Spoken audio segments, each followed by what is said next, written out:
Auzubillahiminash-shaytanir-rajim. Bismillahir-rahmanir-rahim. This is Adeel Ahmed and you are watching prep academy official YouTube channel. आज की video में आपके साथ PAF के एकेडमिक टेस्ट के हवाले से बहुत ही ज़्यादा इंपॉर्टेंट MCQs शेयर किए जाएंगे।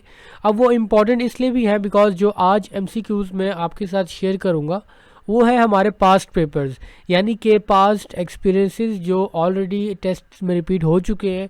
और मज़े की बात यह है कि हर बार हर कैंडिडेट के टेस्ट में इनमें से 10%, 20%, 30%, अप टू 40% जो है ये रिपीट होते रहते हैं।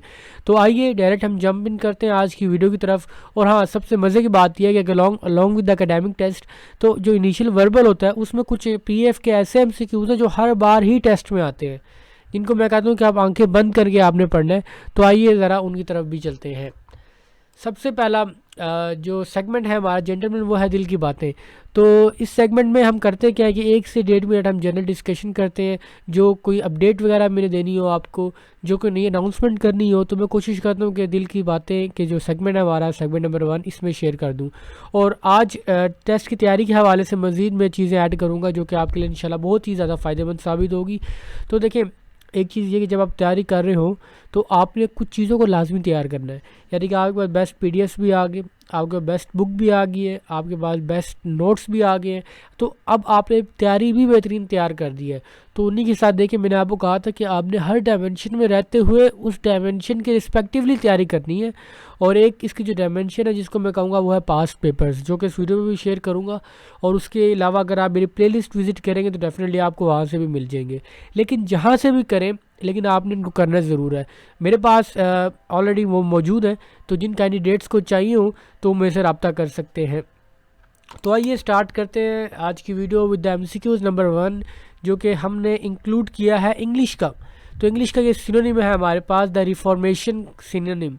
तो रिफॉर्मेशन का है ओवरहॉल, रिकन्स्ट्रक्शन, रिकन्वर्जन और डिज़ाइन। अब इनमें से कोई भी आ जाए तो आपने रेलेवेंट आपने उसको देख लेना है और आपको इजीली आइडिया भी हो जाएगा कि आपने किस तरह से सॉल्व करना है। उसके बाद जो हमारे पास नेक्स्ट है वो है डोमेस्टिक सिनोनिम। तो जो डोमेस्टिक क्या है वो है stay at home, devoted, domiciliary, home like, home loving. ठीक है, डोमेस्टिक का मतलब ये है, सिनोनिम सॉरी ये है। तो आपने इनको एक पेज पे लिखते जाएं और इससे रिलेटेड जो इंग्लिश के कॉमन वर्ड्स हैं, ठीक है, जिसका डिस्ट्रक्शन है, आर्टिफिशियल है, तो आपने ये वॉर भी है, पीस भी है, तो आपने इनको जो है वो लाजमी एक बार गो थ्रू करना है। तो उसके बाद जो हमारे पास नेक्स्ट है वो है who found the charge on electrons. तो जो इलेक्ट्रॉन्स पर चार्ज था वो किसने डिस्कवर किया था या फाउंड किया था? तो वो किया था J.J. थॉमसन ने। ठीक है, J.J. Thomson founded the charge on electrons. If velocity is double, अब यहाँ पर देखें कि अगर वेलोसिटी जो है वो डबल कर दी जाए तो हमारे पास जो काइनेटिक एनर्जी होगी वो 4 टाइम्स हो जाएगी। और अगर वेलोसिटी जो है वो डबल के बजाय 4 टाइम्स कर दी जाए तो वो फिर हो जाएगी 8 टाइम्स। ठीक है, तो उसके बाद जो हमारे पास नेक्स्ट MCQs है, जो नेक्स्ट क्वेश्चन है वो है K is symbol for potassium. ठीक है, K जो है हमारे पास किसके लिए है? पोटेशियम के लिए। और जनरली ये आपने एक चीज़ नोटिस भी की होगी कि जो पास्ट पेपर हम शेयर करते हैं तो होता ही ये है कि उन्हीं में से ही सवाल दोहराए जाते हैं बार बार। और देखिए, अगर आपका कोई दोस्त अब आप ऐसे हैं जिन्होंने ऑलरेडी टेस्ट दिया हुआ है तो आप उनसे भी उनका पॉइंट ऑफ व्यू गाइड ले सकते हैं। और हाँ, इस चैनल पर मैंने जो है वो प्रीवियस एक्सपीरियंसेस भी मिल जाएंगे आपको, GDP 154 के, एयर डिफेंस के, CAE के, यानी कि हर डायमेंशन में हर जो है वो कोर्स का मैंने आपके साथ शेयर किया हुआ है। तो आप वो भी तैयार कर सकते हैं, तो वो भी आप लोगों के लिए काफ़ी ज़्यादा हेल्पफुल साबित हो सकता है। तो वैसे तो मैं इंशाल्लाह कोशिश करूँगा कि आपके साथ पास्ट पेपर्स भी शेयर कर दूँ ताकि कोई इतना मसला ना हो आपके लिए। उसके बाद जो जेंटलमैन हमारे पास नेक्स्ट है, इन 1879 Maxwell showed that light has electromagnetic radiation. तो 1879 ने जो मैक्सवेल साइंटिस्ट था उसने क्या शो किया था कि लाइट के पास क्या, लाइट जो है वो उसके पास इलेक्ट्रोमैग्नेटिक रेडिएशन भी है। ठीक है, और उसके बाद जो हमारे पास नेक्स्ट है वो है यूनिट ऑफ एंगुलर मोमेंटम। तो जो एंगुलर मोमेंटम का यूनिट है वो है किलोग्राम मीटर स्क्वेयर पर सेकंड। किलोग्राम मीटर स्क्वायर पर सेकंड। ठीक है, यहाँ पर डी नहीं आएगा, यहाँ पर करेक्शन कर लेते हैं हम, यहाँ पर सिर्फ स्क्वायर पर सेकंड करेंगे तो that will be more than enough.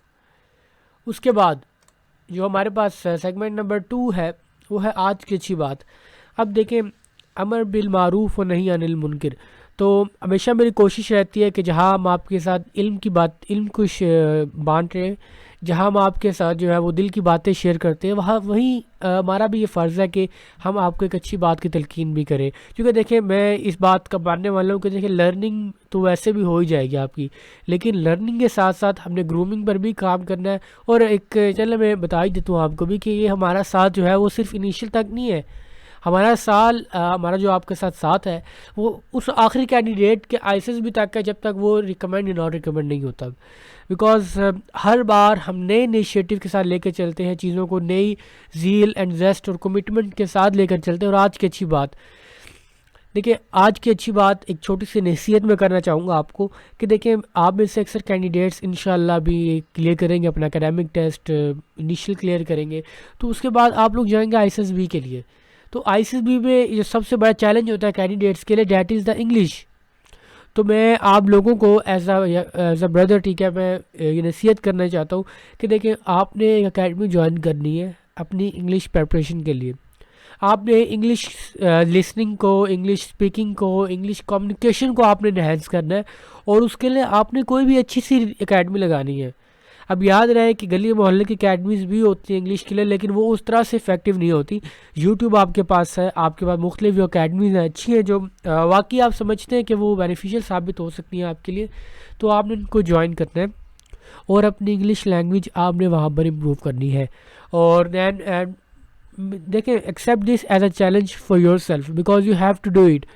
As we already know, the whole ISSB is converted into English language. Then how could one can deny the importance of English? This is a very common mistake that every gentleman made. They give 20,000 to a ISSB coaching academy, and at the end they have nothing in their hand except the not recommendation.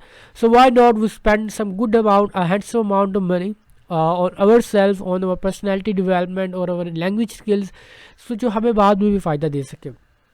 I hope कि आप मेरा point समझ गए होंगे। और खैर, आपको एक मज़े की बात बता दूं यहाँ पर कि जब आप ये देख रहे हैं तो आपको आवाज़ में एक अजीब सी जो है ना वो तकल्लुफ़ी महसूस हो रही होगी। वो तकल्लुफ़ में इसलिए है बिकॉज मेरा जो नाक है वो बंद हुआ हुआ इस टाइम, और तबीयत भी सेट नहीं है बिकॉज आज यूनिवर्सिटी से भी छुट्टी की थी, और बस मैं बोली जा रहा हूँ, कोशिश कर रहा हूँ बोलूँ, क्योंकि मैं 4 से 5 मरतबा आया हूँ, बैठा हूँ माइक के सामने, मुंह रखा है मैंने, यार कुछ बोलूँ लेकिन नहीं बोला गया।